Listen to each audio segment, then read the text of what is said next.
What is going on with the national media's absolute obsession with the Green Bay Packers heading into this 2026 season? It feels like everywhere you turn, analysts are completely blind to reality, handing out unearned praise to a team that barely scraped by as a 7th seed. Are we watching the same football games, or are we just evaluating this entire sport based on an Excel spreadsheet? If you want to see through the media hype and get unfiltered, passionate football breakdowns every single week, hit that like button, share this video with your fellow diehard fans, and subscribe to the channel right now. Let's dive straight into the madness because the disrespect to reality is getting completely out of hand. How can a team that has consistently backed into the postseason as a fringe contender suddenly be treated like an absolute top-flight Super Bowl favorite? It makes absolutely no sense. When you look at the recent rankings dropped by major analytic outlets, the sheer level of delusion is staggering.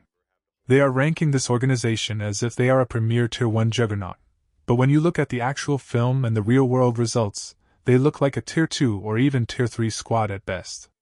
Let's start with the quarterback position because this is where the spreadsheet scouting truly goes off the rails.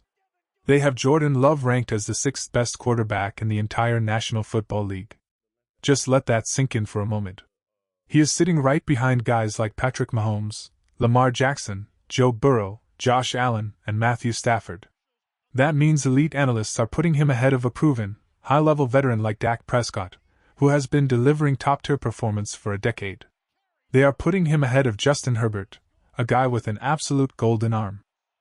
They even put him ahead of Drake May, who literally just finished as the runner-up in the MVP race last season. And don't even get me started on Caleb Williams, who went head-to-head against Jordan Love, knocked him off in 2 out of 3 matchups, and still gets buried all the way down at 13th on their list. Yes, Love was banged up in one of those rivalry games, but head-to-head outcomes have to mean something in the real world. The analytics crowd will point to their data sheets and tell you that Jordan Love took a massive leap forward in 2025. They will scream about his efficiency, his consistency, and how he led all qualified quarterbacks in expected points added per dropback. They will boast about his high passing grade and his wins above replacement metrics, claiming he is top 3 in the league. They love to talk about how incredible he looks when the pocket is perfectly clean, boasting an elite passing grade when he is completely unpressured. They love his big-time throw rate and his low turnover-worthy play percentage. But that is exactly the problem. Jordan Love is the ultimate poster boy for spreadsheet quarterback evaluation. He is the king of the calculator.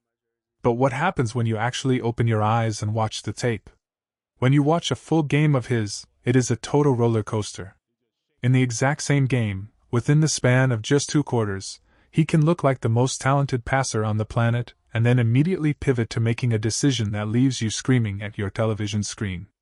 How do you take that wild, unpredictable, up-and-down style of play, add it all up, and confidently declare that he is a better option than a quarterback like Justin Herbert?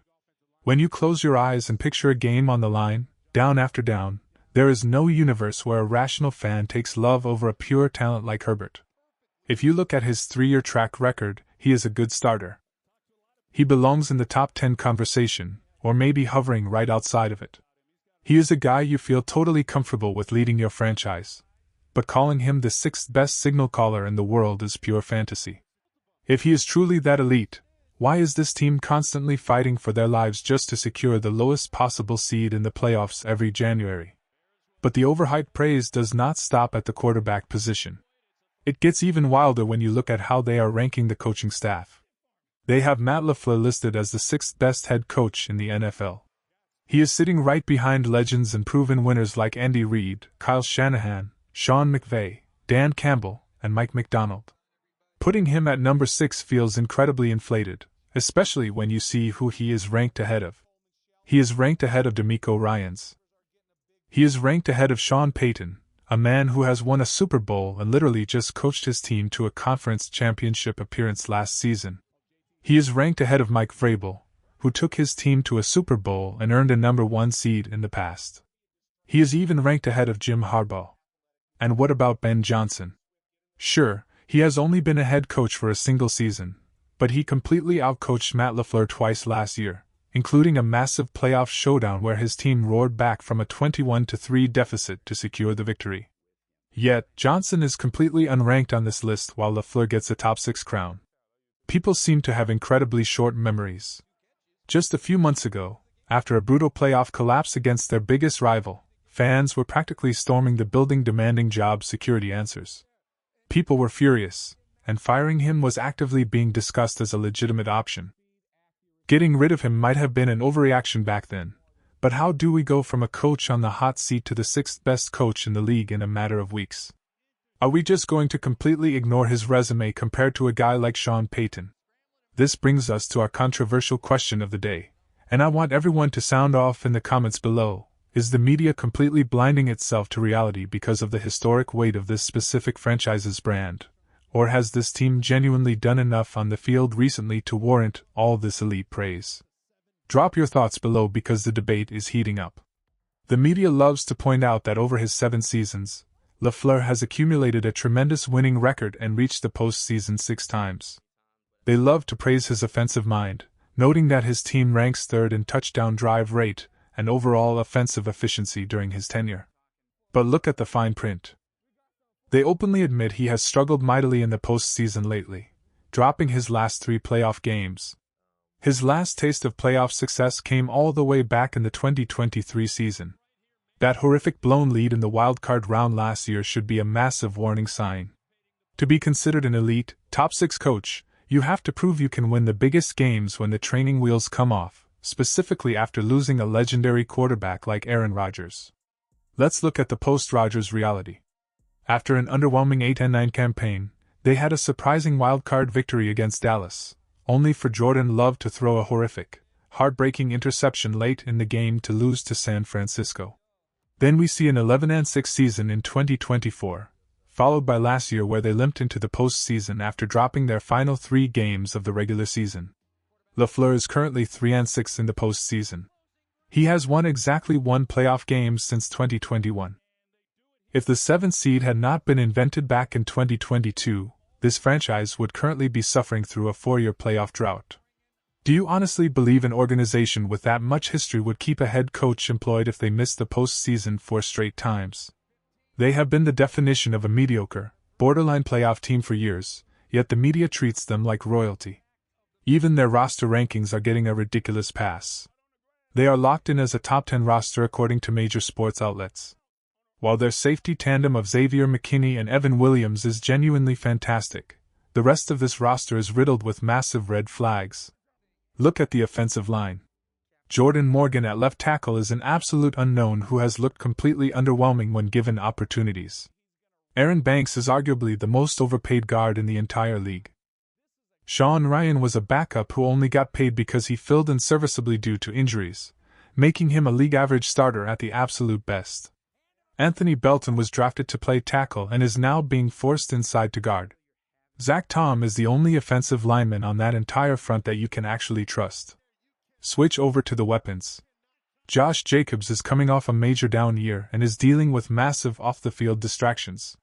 Christian Watson is incredibly talented, but he cannot stay healthy and has never even crossed the 650-yard mark in a single season. Jaden Reed is a nice piece, and Matthew Golden had a solid playoff game, but can they sustain that over an entire 18-week grind? Tucker Kraft is trying to bounce back from a major, devastating injury. On the defensive side, it gets even scarier. Their defensive line outside of Micah Parsons is completely below average. And here is the kicker. Parsons is dealing with an injury that will likely cost him the entire month of September and potentially all of October. Last year, when he went down against Denver, the entire team collapsed.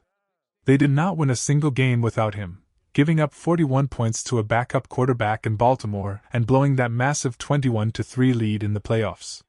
Lucas Van Ness has done virtually nothing to justify being a top 10 pick as he enters year 4. At linebacker, Jaron Cooper is a bright spot, but Zaire Franklin was statistically one of the worst linebackers in professional football last season. Their cornerback room is a mess, still relying heavily on Keyshawn Nixon and Carrington Valentine, while praying Brandon Cisse can magically save them. When you lay out all the facts, this does not look like an elite, top 10 roster. This looks like a fringe playoff team with a top 12 quarterback, a top 12 coach, and a top 15 roster. Organizations like Detroit and Chicago have systematically built better, deeper, and more complete rosters within the division. Detroit has the best overall roster, and Chicago is right behind them with a vastly superior offensive line. Green Bay is riding on historical reputation and spreadsheet projections rather than actual on-field dominance. As we wrap things up today, I want to hear from the real fans who know this division inside and out. Who do you think takes the crown this season? Let me know your predictions down in the comments below, and I will see you all in the next one. Peace.